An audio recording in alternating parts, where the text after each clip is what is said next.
मुख्यमंत्री डॉक्टर मोहन यादव ने कहा कि राज्य सरकार कृषि क्षेत्र में नवाचार के जरिए किसानों की समृद्धि सुनिश्चित करने के लिए लगातार काम कर रही है। प्राकृतिक खेती और दुग्ध उत्पादन को बढ़ावा देकर किसानों की आय बढ़ाने पर विशेष फोकस है। उन्होंने बताया कि 18वें ब्रिक्स समिट के दौरान कृषि, डिजिटल तकनीक और तकनीकी आदान प्रदान जैसे विषयों पर गहन मंथन होगा। इसमें कई देशों के कृषि मंत्री और विशेषज्ञ शामिल होंगे, जिससे आधुनिक खेती को नई दिशा मिलने की उम्मीद है।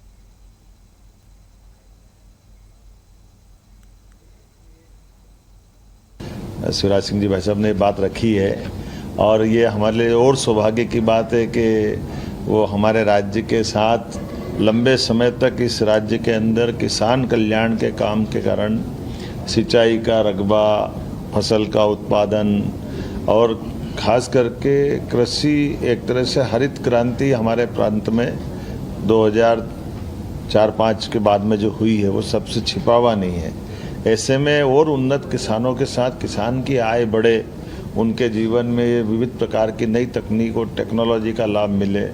और जब प्राकृतिक खेती और कई प्रकार से अब तो आगे जाकर के कृषि के साथ कृषि के अलावा भी आय बढ़ाने के साधन, तो जैसे ब्राज़ील से लेकर कई ऐसे